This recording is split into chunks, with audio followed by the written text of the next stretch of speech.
الرحمن الرجیم بسم اللہ الرحمن الرحیم ولو انہم اذ ظلموا انفسہم جاءوک فاستغفروا اللہ واستغفر لهم الرسول لوجدوا اللہ التواب الرحیم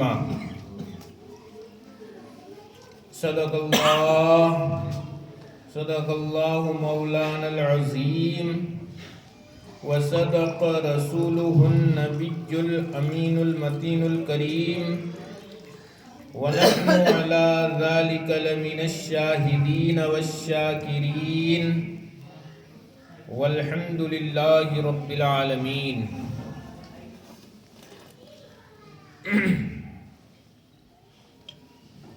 واہ کیا جود و کرم ہے شہ بقا تیرا، واہ کیا جود و کرم ہے شہ بقا تیرا، نہیں سنتا ہی نہیں مانگنے والا تیرا۔ اور میں تو مالک ہی کہوں گا کہ ہو مالک کے حبیب، میں تو مالک ہی کہوں گا کہ ہو مالک کے حبیب، یعنی محبوب و محب میں نہیں میرا تیرا۔ اور فرش والے تیری شوکت کا علو کیا جانے، فرش والے تیری شوکت کا علو کیا جانے، خسروا عرش پہ اڑتا ہے فریرا تیرا۔ معزز و محترم سامعین کرام، کچھ عرض معروضات پیش کرنے سے قبل نعت رسول کے چند اشعار سماعت فرمائیں۔ اس سے پہلے ایک مرتبہ درود پاک پڑھے، اللہم صلی علی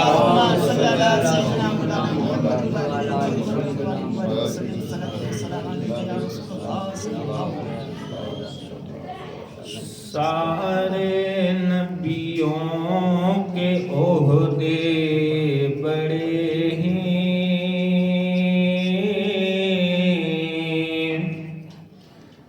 لیکن آقا کا منصب جدا ہے،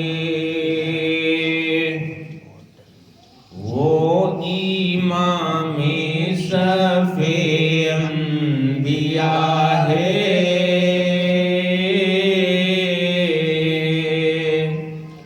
ان کا رتبہ بڑوں سے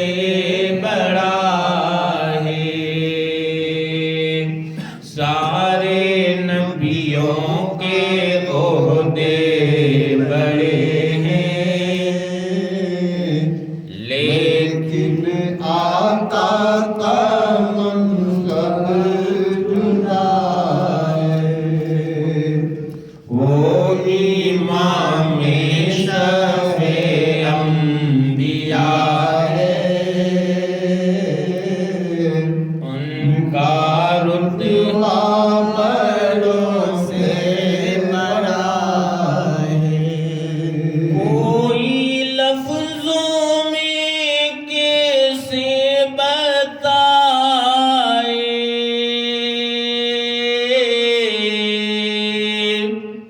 ان کے رتبے کی حد ہے تو کیا ہے، کوئی لفظوں میں کیسے بتائے،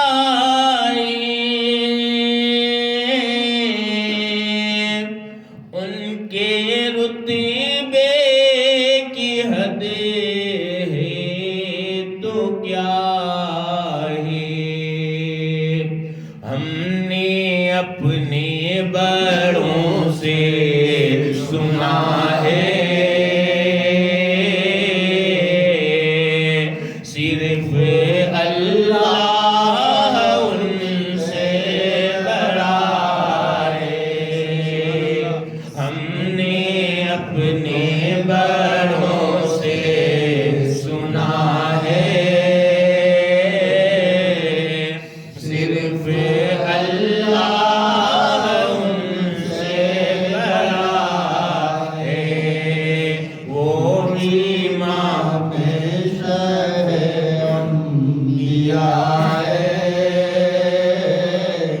ان کا رتبہ بڑوں سے بڑا ہے۔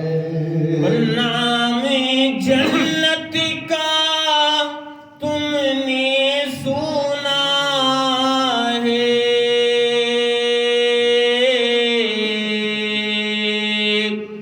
میں نے اس کا نظارہ کیا ہے۔ نام جنت کا تم نے سنا ہے، میں نے اس کا نظارہ کیا ہے۔ میں یہاں سے تمہیں کیا بتا دوں، ان کی نگری کی گلیوں میں کیا ہے، وہ امام شہر انبیاء ہے، ان کا رتبہ بڑوں سے بڑا ہے۔ وہ جو ایک شہر نور الہدا ہے،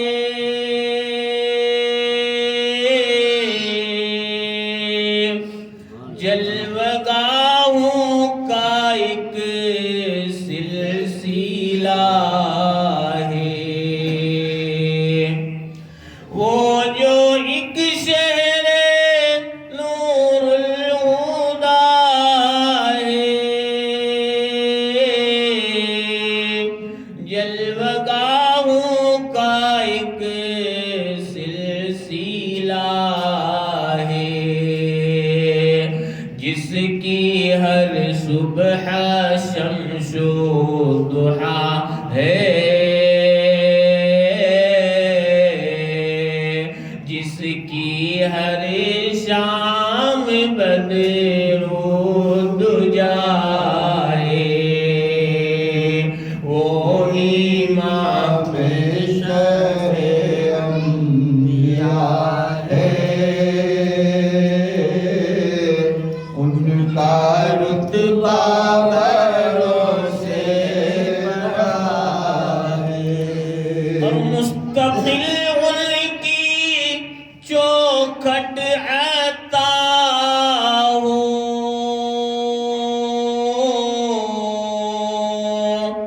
میرے معبود یہ التجا ہے۔ مستقل ان کی چوکھٹ عطا ہو، میرے معبود یہ التجا ہے۔ کوئی پوچھے تو یہ کہہ سکوں میں، باب جبریل میرا پتہ ہے، وہ امام صف انبیاء ہے، ان کا رتبہ بڑوں سے بڑا ہے۔ ہم نے اپنے بڑوں سے سنا ہے، صرف اللہ ان سے بڑا ہے۔ ایک مرتبہ درود پاک پڑھے، اللہم صلی علی سیدنا و مولانا محمد وعلا آل سیدنا و مولانا محمد وصحبہ وبارک وسلم، صلاۃ و سلام علیک یا رسول اللہ صلی اللہ تعالی علیہ وسلم۔ محترم سامعین، خطبہ مسنونہ کے بعد میں نے ایک آیت کریمہ تلاوت کرنے کا شرف حاصل کیا ہے کہ جس کا سیدھا سادہ ترجمہ یہ ہے، رب تبارک و تعالیٰ اپنے پاک کلام میں ارشاد فرماتا ہے وَلَوْ أَنَّهُمْ إِذْ ظَلَمُوا أَنفُسَهُمْ جَاءُوكَ فَاسْتَغْفَرُوا اللَّهَ وَاسْتَغْفَرَ لَهُمُ الرَّسُولُ لَوَجَدُوا اللَّهَ تَوَّابًا رَحِيمًا، یعنی اے محبوب آپ اپنی امت سے فرما دیجئے کہ اگر وہ گناہ کر کے انہوں نے گناہ کر کے اپنی جانوں پر ظلم کر لیا ہے، اس آیت کریمہ کا ترجمہ بتا رہا ہوں، اگر انہوں نے گناہ کر کے اپنی جانوں پر ظلم کر لیا ہے اور پھر وہ اپنے گناہوں پر شرمندہ ہے، اپنے گناہوں پر نادم ہے اور رب تبارک و تعالیٰ کی بارگاہ سے معافی چاہتے ہیں، تو اے رسول وہ آپ کے دربار میں حاضر ہو جائیں۔ جب وہ آپ کے دربار میں حاضر ہو جائیں گے تو پھر آپ وہ استغفار کریں گے اور آپ بھی ان کے لیے شفاعت فرمائیں، تو رب تبارک و تعالیٰ کو جو ہے توبہ قبول کرنے والا اور بڑا مہربان پائیں گے۔ محترم سامعین، یہ آیت کریمہ جو میں نے آپ حضرات کے سامنے تلاوت کی ہے، اس میں سے 3 چیزیں نکلتی ہیں۔ سب سے پہلے تو حقوق اللہ، دوسرا ہے حقوق العباد، اور تیسرا ہے وسیلہ۔ وسیلہ اختیار کرنے کا حکم رب خود اپنے پاک کلام میں ارشاد فرماتا ہے وَلَوْ أَنَّهُمْ إِذْ ظَلَمُوا أَنفُسَهُمْ جَاءُوكَ، یعنی اے رسول وہ آپ کے دربار میں حاضر ہو جائیں۔ اگر وہ آپ کے دربار میں حاضر نہیں ہو سکتے تو آپ کے توسل سے مجھ سے معافی مانگے، آپ کے وسیلے سے مجھ سے معافی مانگے۔ اگر وہ آپ کا وسیلہ میرے دربار میں پیش کریں گے تو بے شک تم مجھے توبہ قبول کرنے والا اور مہربان پاؤ گے۔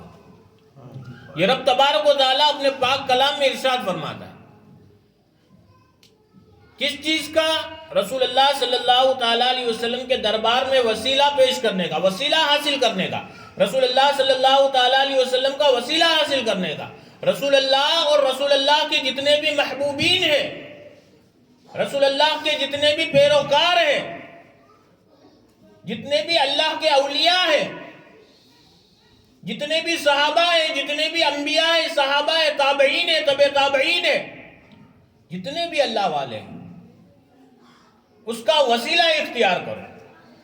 یہ رب تبارک و تعالیٰ اپنے پاک کلام میں ارشاد فرماتا ہے جاؤک، یعنی وہ آپ کے دربار میں حاضر ہو جائے، آپ کا وسیلہ پیش کر کے مجھ سے اگر معافی مانگیں گے تو میں انہیں جو ہے معاف فرما دوں گا، میں ان کی توبہ قبول کر لوں گا، میں ان کے گناہوں کو معاف کر دوں گا۔ محترم سامعین، سب سے پہلی چیز تو حقوق اللہ ہے، اس کا خیال رکھنا ہمارے لیے بہت ضروری ہے۔ حقوق اللہ میں نماز، روزہ، حج و زکوٰۃ اور دیگر احکامات خداوندی کی پابندی کرنا، یہ سب چیزیں جو ہے حقوق اللہ میں آتی، یہ سب اللہ کے حقوق ہیں۔ اور ایک ہے حقوق العباد، یعنی رب تبارک و تعالیٰ نے ہمیں اس دنیا میں بھیجا ہے، تو اس دنیا میں کوئی ہمارا بھائی ہوگا، کوئی ہمارے ماں باپ ہوں گے، کوئی ہمارے بچے ہوں گے، کوئی ہماری بیوی ہوگی، تو رب تبارک و تعالیٰ نے ہم پر ان تمام کے حقوق کی ادائیگی لازم فرمائی کہ کس کے کیا حقوق ہیں اور اس حقوق کو کیسے ادا کرنا ہے۔ رب تبارک و تعالیٰ نے اس حقوق کے ادا کرنے کی ہم پر ادائیگی لازم فرمائی ہے کہ ان کے حقوق تمہیں ادا کرنے ہیں۔ اگر رب تبارک و تعالیٰ کے حقوق میں ہے نا، اگر کوئی نماز نہیں پڑھے گا، اگر کسی نے ایک نماز چھوڑی تو اس کے تمام عمل ضائع کر دیے جائیں گے۔ جیسا حدیث میں آتا ہے من ترک الصلاۃ العصر فقد حبط عملہ، کہ جس نے عصر کی نماز چھوڑی اس کا کوئی بھی عمل قابل قبول نہیں ہے، کوئی بھی عمل قابل قبول نہیں، اس کے تمام عمل ضائع کر دیے جائیں گے۔ یہ حقوق اللہ ہو گیا۔ اب حقوق العباد ہے کہ جس کا ہمسایہ بھوکا سویا تو اس کے بھی تمام عمل ضائع کر دیے جائیں گے۔ ہمسایہ کا مطلب آپ سمجھتے ہیں؟ ہمسایہ مطلب پڑوسی۔ یہاں حدیث میں پڑوسی کا لفظ آیا ہے، ہمسائے کا لفظ آیا ہے. یہ رشتہ دار کی بات تو اور ہے، ماں باپ کی بات اور ہے، وہ بڑے مرتبے والے ہیں. یہاں صرف پڑوسی کا آیا ہے، چاہے وہ پڑوسی مسلم ہو یا غیر مسلم. یہاں کوئی قید نہیں لگا ہے ہمسایہ مسلم ہونا چاہیے یا یہ ہونا چاہیے. کوئی بھی پڑوسی ہو، چاہے مسلم ہو چاہے غیر مسلم ہو، اگر وہ بھوکا سویا تم پیٹ بھر کے سوئے تو تمہارا کوئی بھی عمل قابل قبول نہیں. محترم سامعین، رب تبارک و تعالی، یہ حقوق العباد ہے، یہ بندوں کے حقوق ہے، اس کی ادائیگی ہم پر لازم فرما دی گئی ہے، ضروری کر دی گئی ہے. حضرت سیدنا امام حسن مجتبی رضی اللہ تعالیٰ عنہ کہ آپ کے قریب میں جو ہے ایک یہودی رہا کرتا تھا. ایک یہودی رہا کرتا تھا تو اس کے گھر کی دیوار جو تھی وہ پھٹ گئی تھی. اب وہ دیوار پھٹ گئی تھی، اس میں سے کوڑا کچڑا جو ہے حضرت امام حسن کے گھر میں پڑتا تھا. یہ اس یہودی کی گھر میں سے کوئی عورت نے دیکھ لیا. اب وہ اپنے خاوند سے کہنے لگی کہ ہماری دیوار سے جو کچرا گرتا ہے وہ حضرت امام حسن مجتبی کے گھر میں گرتا ہے. اب اس کا خاوند جو ہے حضرت امام حسن کے پاس آیا اور معذرت طلب کرنے لگا، معافی مانگنے لگا. تو حضرت امام حسن رضی اللہ تعالیٰ عنہ فرماتے ہیں کہ میرے نانا فرمایا کرتے تھے کہ اپنے ہمسایوں کو کبھی تکلیف نہ پہنچانا، اپنے ہمسایوں کو کبھی تکلیف نہ پہنچانا، ان کے ساتھ ہمیشہ اس نے سلوک کرنا. ابھی اس یہودی کا یہ سننا تھا کہ وہ کلمہ پڑھ کے مسلمان ہو گئے. محترم سامعین، حضرت امام حسن بصری رضی اللہ تعالیٰ عنہ فرماتے ہیں کہ اپنے ہمسایوں کو تکلیف نہ پہنچاؤ، ان کے ساتھ اچھا سلوک کرو. اور رسول اللہ صلی اللہ تعالیٰ علیہ وسلم کی حدیث پاک، جس نے اپنے ہمسایوں کو تکلیف پہنچائی، اپنے پڑوسیوں کو تکلیف پہنچائی، اپنے اقربا کو تکلیف پہنچائی، اپنے رشتہ داروں کو تکلیف پہنچائی، اپنے ہمسایوں کو تکلیف پہنچائی، اس نے مجھے تکلیف پہنچائی. اور جس نے مجھے تکلیف پہنچائی اس نے اللہ کو تکلیف پہنچائی. اور آگے رسول اللہ فرماتے ہیں کہ جس نے اپنے رشتہ دار یا اپنے کسی ہمسائے سے لڑائی کی اس نے مجھ سے لڑائی کی، اور جس نے مجھ سے لڑائی کی اس نے اللہ سے لڑائی کی. محترم سامعین، حدیثوں میں یہ حقوق العباد کے تعلق سے بہت ساری حدیثیں آئی ہیں کہ ان کے کیا حقوق ہیں، اس کی ادائیگی کیسے کرنا ہے، اس کی ادائیگی کیسے لازم ہوئی ہے. بہرحال معزز سامعین کرام، رب تبارک و تعالیٰ فرماتے ہیں کہ اے رسول وہ آپ کے دربار میں حاضر ہو جائیں.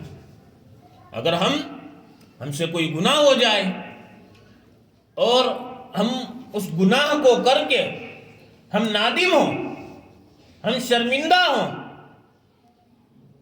اور پھر ہم اس گناہ کی معافی رب تبارک و تعالیٰ سے مانگنا چاہیں تو اس گناہ کی معافی مانگنے کے لیے ہم دربار رسول میں حاضر ہو جائیں. یہاں ایک بات میں آپ کو بتا دوں کہ دربار رسول میں حاضر ہونے کا مطلب یہ نہیں کہ ہم مدینہ جائیں. اس کا مطلب یہ نہیں ہے. دنیا کے کسی بھی کونے میں چلے جاؤ، یا آپ کے گھر میں ہی ایک کونے میں مصلی بچھا کر صلاۃ الحاجات پڑھ کر رب تبارک و تعالیٰ کی بارگاہ میں رسول اللہ صلی اللہ تعالیٰ علیہ وسلم کا وسیلہ پیش کر کے رب تبارک و تعالیٰ کی بارگاہ میں اگر ہم معافی مانگیں گے تو رب تبارک و تعالیٰ اپنے محبوب پاک کے توسل سے ہمیں معاف فرما دے گا. محترم سامعین، اب رب تبارک و تعالیٰ نے فرما دیا کہ میرے رسول کی بارگاہ میں حاضر ہو جاؤ، میں تمہیں معاف فرما دوں گا، میں تمہیں معاف کر دوں گا، میں تمہارے گناہ معاف کر دوں گا.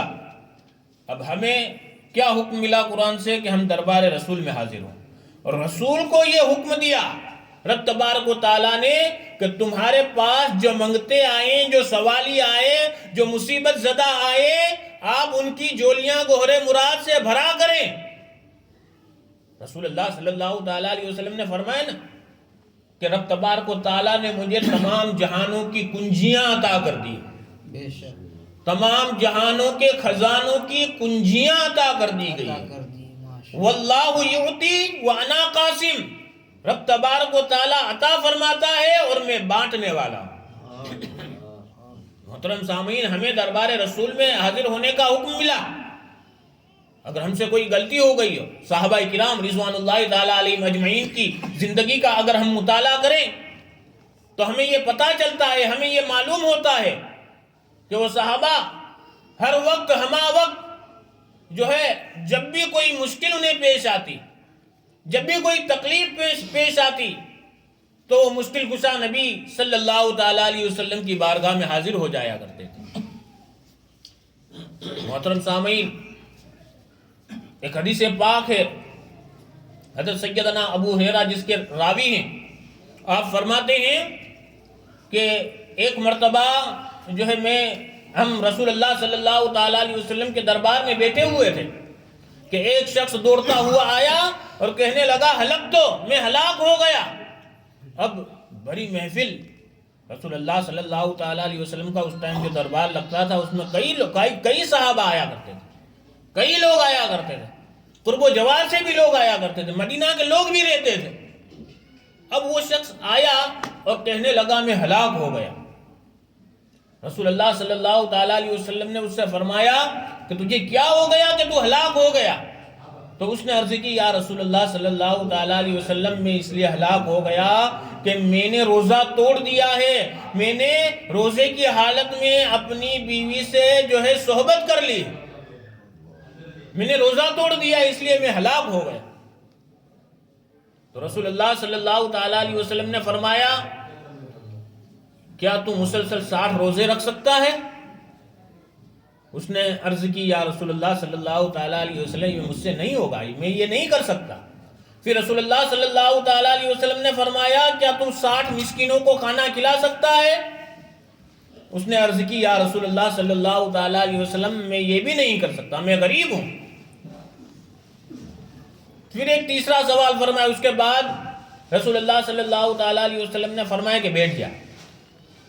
جب وہ بیٹھ گیا تھوڑی دیر ہوئی تو کسی نے ایک ٹوکرا بھر کر کھجور رسول اللہ صلی اللہ تعالیٰ علیہ وسلم کی بارگاہ میں پیش کی۔ تو رسول اللہ صلی اللہ تعالیٰ علیہ وسلم نے فرمایا سوال پوچھنے والا سائل کہاں ہے؟ فوراً وہ کھڑا ہوا، حاضر ہوں یا رسول اللہ صلی اللہ تعالیٰ علیہ وسلم۔ کہا رسول اللہ صلی اللہ تعالیٰ علیہ وسلم نے اس سائل سے فرمایا کہ یہ کھجوروں کا ٹوکرا لو، مدینہ کے غریبوں میں بانٹ دو، تمہارا کفارہ ادا ہو جائے گا۔ اب سنیے وہ سائل کیا فرماتا ہے، سائل کیا عرض کرتا ہے یا رسول اللہ صلی اللہ تعالیٰ علیہ وسلم پورے مدینے میں مجھ سے بڑا فقیر ہی کوئی نہیں۔ اب رسول اللہ صلی اللہ تعالیٰ علیہ وسلم کے منگتے کے ناز کو دیکھو کس طرح سے مانگ رہا ہے۔ رسول اللہ صلی اللہ تعالیٰ علیہ وسلم سے جب اس نے عرض کی یا رسول اللہ صلی اللہ تعالیٰ علیہ وسلم مدینے میں مجھ سے بڑا غریب ہی کوئی نہیں ہے، تو رسول اللہ صلی اللہ تعالیٰ علیہ وسلم کا چہرہ متبسم ہو گیا۔ رسول اللہ صلی اللہ تعالیٰ علیہ وسلم نے تبسم فرمایا اور وہ کھجوروں کا ٹوکرا اس کو دے کر فرمایا یہ کھجوریں لے جا، خود بھی کھانا اور اپنے گھر والوں کو بھی کھلانا، تیرا کفارہ ادا ہو جائے گا۔ اس طرح صحابہ کرام رضوان اللہ تعالیٰ علیہم اجمعین کو جو بھی مشکل پیش آیا کرتی تھی، جتنے بھی پریشان ہوتے تھے، وہ ڈائریکٹ جو ہے رسول اللہ صلی اللہ تعالیٰ علیہ وسلم کی بارگاہ میں حاضر ہو جایا کرتے تھے اور اپنی جولیوں کو جو ہے گوہر مراد سے بھرا کرتے تھے۔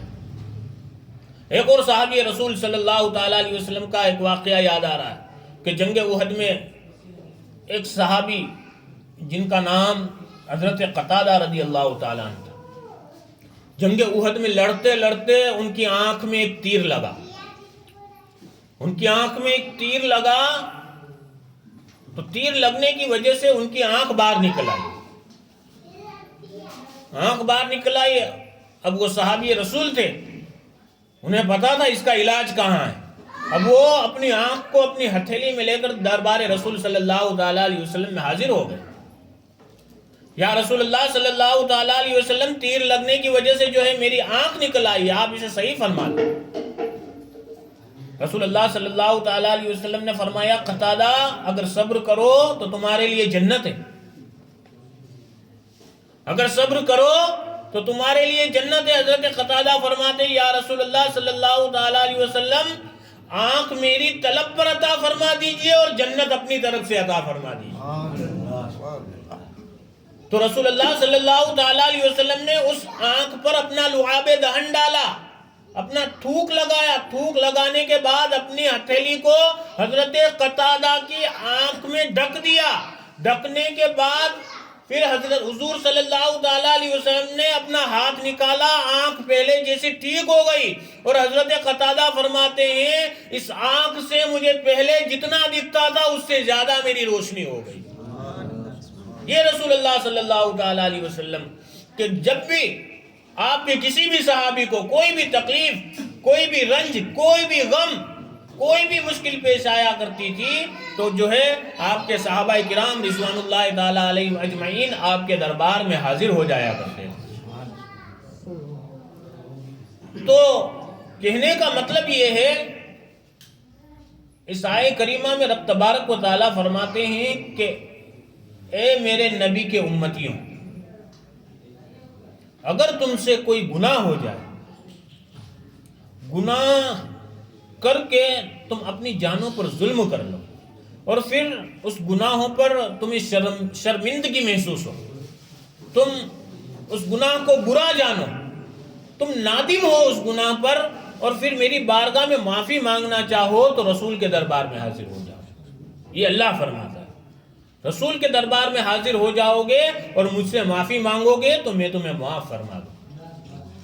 محترم سامعین، ابھی حضرت مولانا جو ہے عثمان غنی کا بھی بیان ہونا ہے، اسی لیے میں اپنی گفتگو کو یہیں ختم کرتا ہوں اور رب تبارک و تعالیٰ کی بارگاہ میں دعا کرتا ہوں کہ جو کچھ بھی عرض ہوا اس پر سب سے پہلے مجھے اور آپ کو عمل کرنے کی توفیق و رفیق عطا فرمائے۔ آمین وآخر الدعوانا ان الحمدللہ رب العالمین۔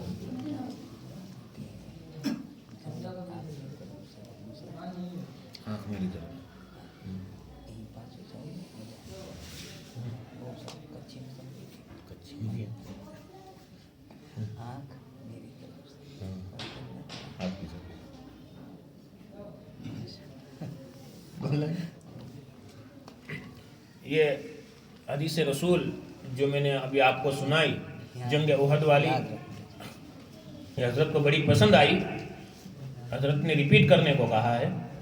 درود پاک پڑھ اللہم صلی علی سیدنا و مولانا محمد وعلی آل سیدنا و مولانا محمد وصحبہ وبارک وسلم۔ صلاۃ و سلام علیک یا رسول اللہ صلی اللہ تعالیٰ علیہ وسلم۔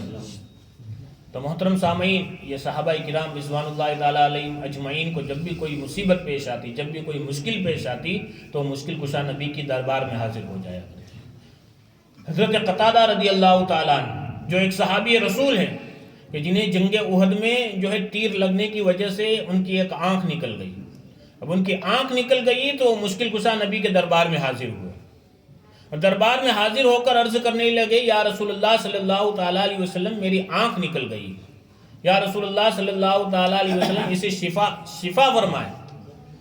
رسول اللہ صلی اللہ تعالیٰ علیہ وسلم نے فرمایا قتادہ اگر تم صبر کرو تو تمہارے لیے جنت ہے، اگر تم صبر کرو تو تمہارے لیے جنت ہے۔ حضرت قتادہ عرض کرتے ہیں یا رسول اللہ صلی اللہ تعالیٰ علیہ وسلم آنکھ میری طلب پر عطا فرما دیجئے اور جنت اپنی طرف سے عطا فرما دیجئے۔ محترم سامعین، رسول اللہ صلی اللہ تعالیٰ علیہ وسلم نے جو ہے اپنی حضرت قتادہ کی آنکھوں میں اپنا تھوک لگایا، اپنا لعاب دہن لگا کر اس آنکھ کو حضرت قتادہ کی آنکھ میں بند کر دیا۔ بند کرنے کے بعد آپ نے ہتھیلی ہٹائی، حضرت قتادہ فرماتے ہیں کہ اس آنکھ سے جتنا مجھے پہلے دکھتا تھا اس سے زیادہ میری روشنی ہو گئی۔ یہ صحابہ کرام رضوان اللہ تعالیٰ علیہ مجمعین کہ ہر مشکل کے وقت جو ہے مشکل کشا نبی کو یاد فرمایا کرتے تھے۔ السلام علیکم۔